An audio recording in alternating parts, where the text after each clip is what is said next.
Language of Caring helps healthcare organizations achieve an unparalleled patient experience and a culture of caring through exceptional communication.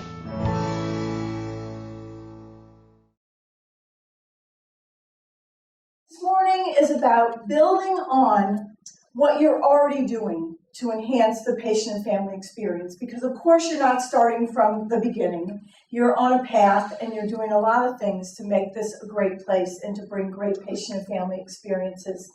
And we're going to do this by strengthening and consistently using a set of evidence-based skills that we know helps make sure that our caring comes across.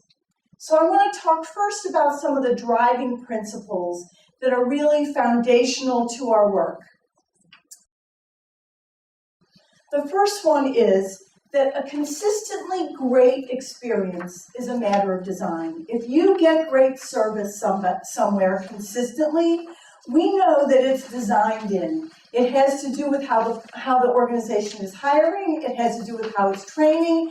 We can't leave it to chance. It really has to be part of how we work in order to get it to be every day, every person, every night, always. And we know that attitude or positive intent aren't enough. The second principle is that though we've learned a lot of wonderful things from Disney, we are not Disney. People are not all excited to hop on a plane and come to us for the most part, right? In fact, for us, great communication is less about making people happy as it is about lowering anxiety. And that's what we really have come to know. And there was a wonderful study done at Thomas Jefferson University Hospital, and this was back in the 80s. And the number one factor that was linked to a great patient experience was the extent to which staff lowered my anxiety. So we get it because we've all been patients or had family members. It's a very anxiety-producing time, a vulnerable time. And so we want to talk about how do we communicate in ways not just to make people happy, but in fact to lower anxiety. We know that when we can lower anxiety, we benefit, our patients and families benefit. They have greater trust and confidence in us.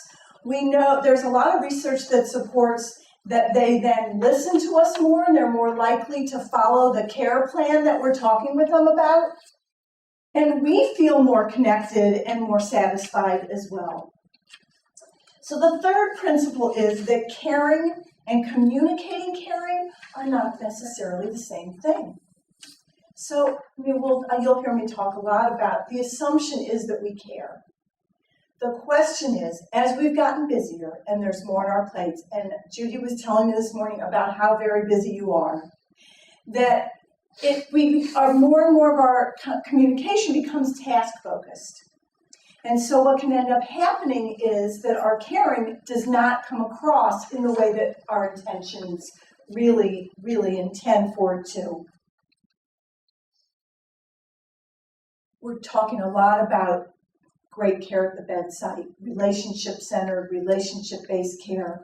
One of the things that we know is that unless we get in there and connect, it really doesn't have the impact that we want.